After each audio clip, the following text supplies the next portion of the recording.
Paris, London, San Francisco, New York, Toronto. For decades, these cities were the dream, the gold standard, the places people from around the world wanted to move to because they meant safety, opportunity, stability.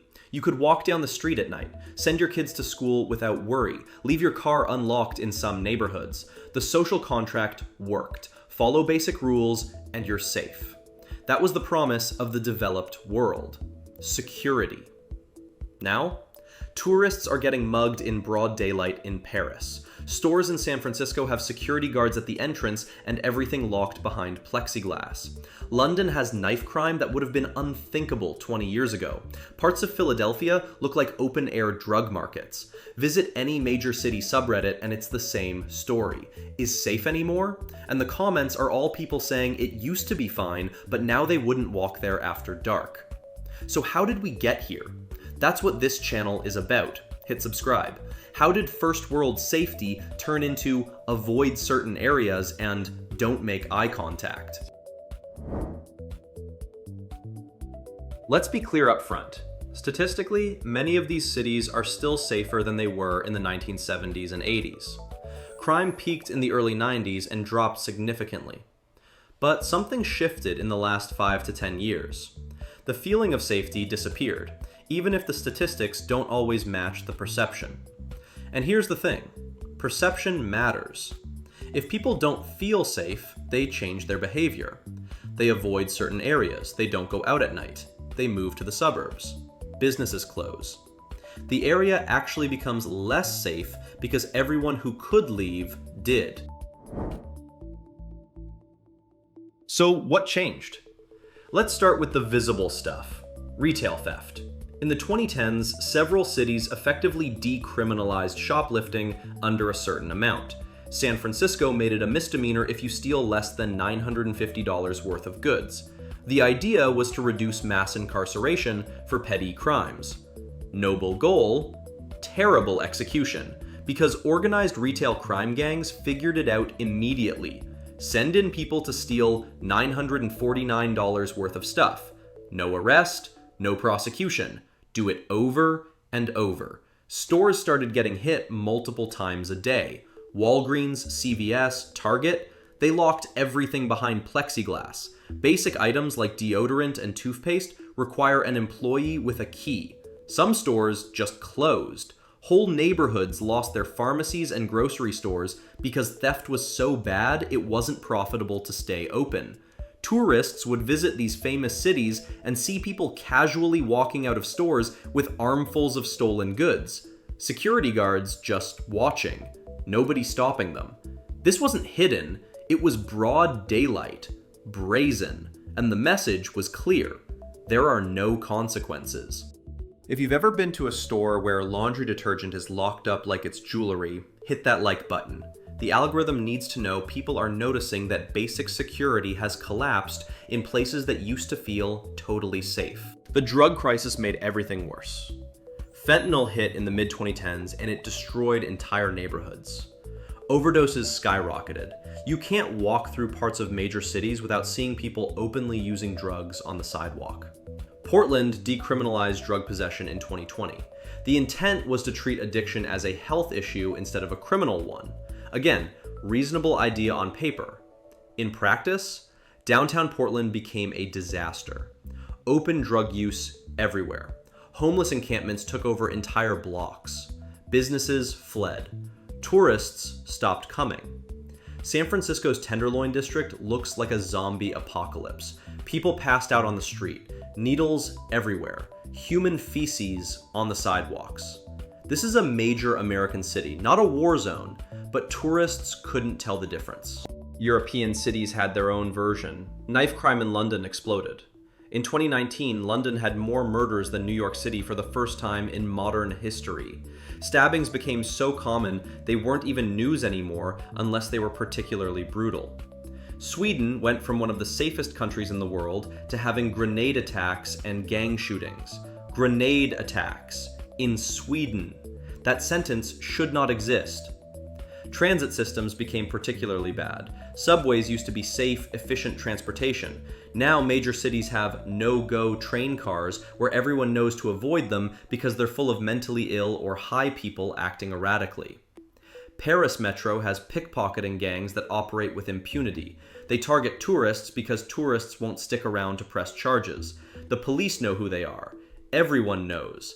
Nothing happens. New York subway has had people pushed onto the tracks, assaults, harassment. The city had to hire more police just to make people feel safe enough to ride the train. And when you complain, you're told you're overreacting. Crime is still lower than the 1980s. You're just being paranoid. Most areas are perfectly safe. But that's not the point. The point is the trajectory. Things are getting worse, not better, and the feeling of safety, the social contract that made these places desirable, is breaking.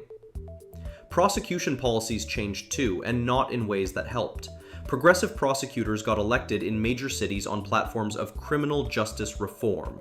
They'd stop prosecuting minor crimes. They'd reduce bail. They'd focus on root causes instead of punishment. Sounds compassionate. In practice, it meant repeat offenders were arrested and released the same day. Over and over. People with 20, 30, 40 prior arrests still out on the street. Citizens watched someone get arrested for assault or robbery, saw them back on the street the next day, and realized the system wasn't protecting them anymore. And here's where it gets political and uncomfortable. Immigration policies played a role too in some places. This is sensitive, so let's be clear. Immigrants aren't inherently more criminal than citizens. That's not what this is about. But some European cities had massive influxes of refugees and migrants without the infrastructure to integrate them.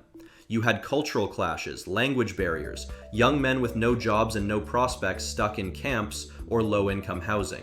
Some areas became no-go zones for police, not officially, but functionally. Crime would happen and police wouldn't respond effectively because the areas were too dangerous or politically sensitive. Citizens living near these areas saw their neighborhoods change overnight, felt unsafe, and when they complained, they were called racist, so they just moved. The conversation became impossible to have honestly. Any mention of crime increases was met with accusations of bigotry, so problems festered instead of being addressed. Social media made everything feel worse. Every crime is filmed now. Every assault, every robbery, every random act of violence. It gets posted, goes viral, gets shared a million times. Your brain isn't equipped to process that. You see 10 videos of assaults in San Francisco, and your brain thinks San Francisco is a war zone, even if statistically you'd probably be fine. But the videos are real. The crimes happened. And when you're planning a trip or deciding where to live, you remember those videos. Tourist experiences changed too. People who dreamed of visiting Paris or London or New York for decades finally go, and it's disappointing and sometimes scary. They get pickpocketed, harassed, see things they didn't expect to see in wealthy, developed countries. Open drug use, aggressive panhandling, areas that look bombed out. They go home and tell their friends, "It's not like it used to be. I wouldn't go back." The middle class started leaving cities. If you can afford it, why raise your kids somewhere you don't feel safe? Why pay premium rent to lock your car every time you park it?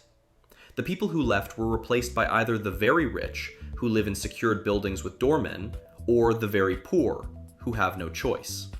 The middle class stabilizing force disappeared. Cities became more divided. Wealthy areas got wealthier and safer, poor areas got poorer and more dangerous. The buffer zones vanished. Public spaces became privatized. Parks that used to be for everyone are now surrounded by homeless encampments. Public libraries became de facto homeless shelters and drug treatment centers. Schools in major cities put up metal detectors. These were supposed to be the most advanced, most civilized places on Earth. And now, they have third world problems. So how did we get here? policy changes prioritized compassion over consequences, and crime increased. Drug decriminalization without treatment infrastructure created open-air drug markets. Retail theft decriminalization destroyed businesses. Prosecution policies meant catch and release for repeat offenders. Immigration without integration strained some communities. Social media amplified every crime. The middle class fled, the social contract broke, and the perception became reality. Even if statistics say you're probably safe, nobody feels safe anymore. And feeling unsafe changes everything. The first world dream is fading. These places were supposed to be safe havens.